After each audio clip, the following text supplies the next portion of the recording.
What's going on, YouTube? Finna drop another video. I got a little time driving in the car, you feel me?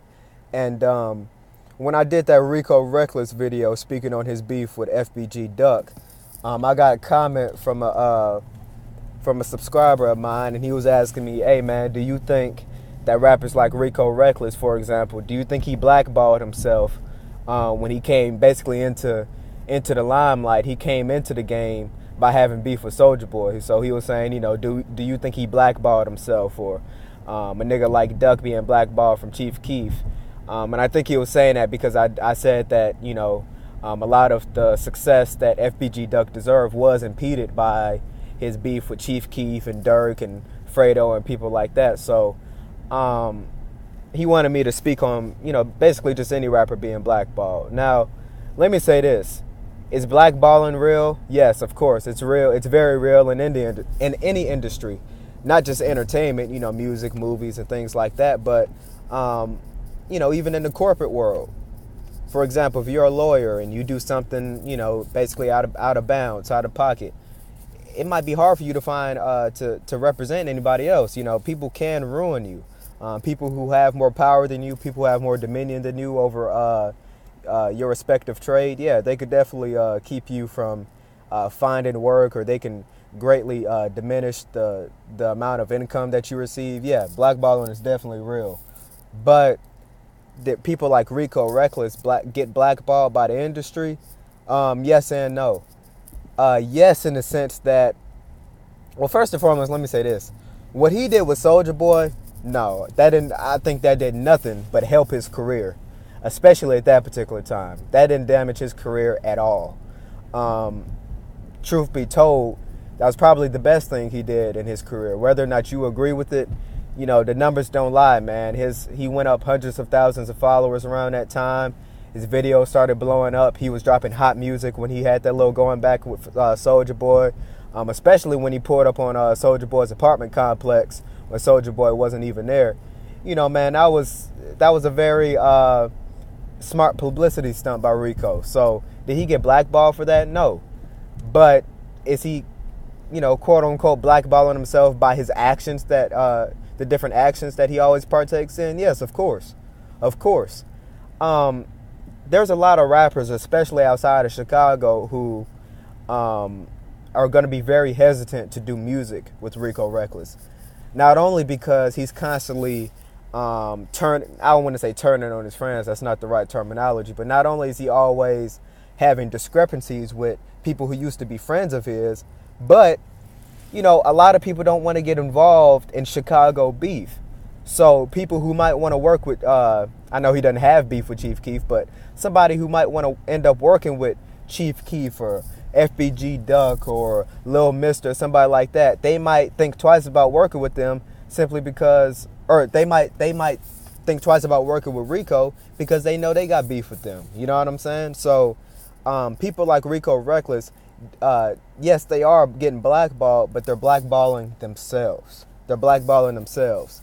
I'll give you another example. A more famous person, 6ix9ine.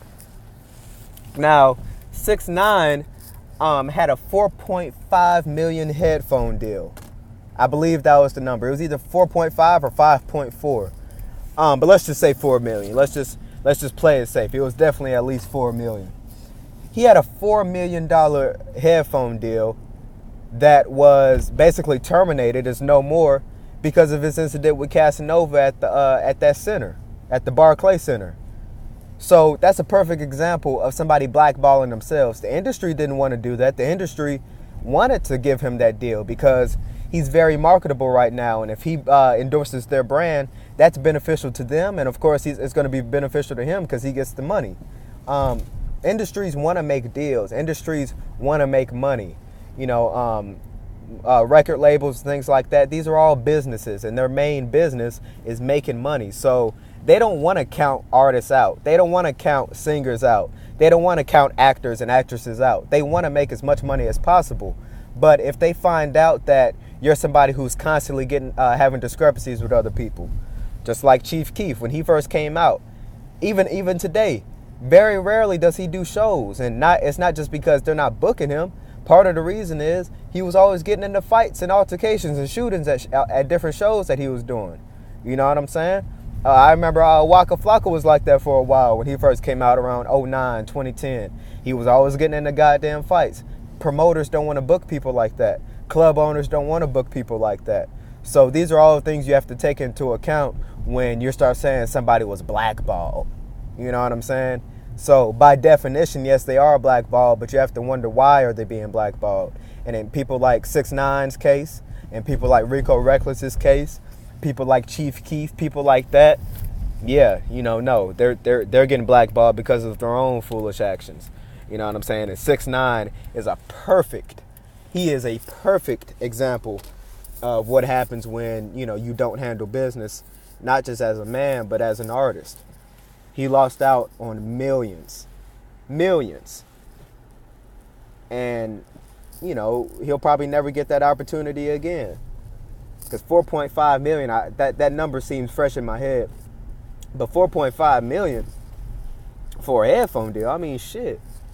That sounds like a great deal. You know, I don't know all the stipulations of the said deal. I don't know what it was going to be like. But, you know, to actually get 4.5 million to endorse a headphone brand, that's easy money. Not to mention the royalties you're going to continue to get for the rest of your life. So, yes and no, bro. You asked me about people getting blackballed. Yes and no. And like I said, people with Rico, like I was saying in that video, man, unfortunately, Rico is never going to be I don't ever see him being a rapper who, if he maintains his buzz, if he sustains his buzz, even if he has moderate to high success in the rap game, I don't ever see him doing big features. That's nothing I ever see coming from him. And, you know, especially from Chicago artists. We'll never see him in Keef, probably. We'll never see him and Fbg Duck. We'll never see him in Billy. We'll never see him in King Yella. There's like a whole side of rappers. He would probably never see him in Lil J. There's like a whole side of rappers that we'll never get to see him rap with because of his own actions. So hopefully, man, that answers your question. Hopefully you guys enjoyed this video. Don't forget to leave a like. Don't forget to subscribe. If you want to follow me on any of my social media, I'll try to remember to put it in the description.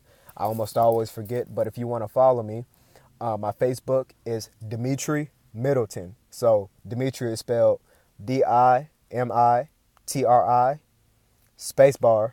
Middleton. Dimitri Middleton. And my Instagram is the number one. So 1 Debonair, just like my YouTube, D. So 1 Debonair D. And, you know, both of the pictures, man, you'll see a fly-ass, handsome nigga like me, so it's no mistaking me. And on my Facebook, it's my government name, but in the parentheses where the nickname is, you'll see Debonair. So you'll definitely be able to identify me, man. And if you hit me up on Instagram or Facebook, if you're a man, you know, just shoot me a little comment, shoot me a message or something, you know, let me know you came from YouTube, man, because, you know, if I'm probably not going to accept your motherfucker request if you're just a man requesting me on Facebook and I don't know you, man. So make sure you hit me up in my comment box. Make sure you hit me up in my messages and let me know where you're coming from. I appreciate you guys watching. Peace.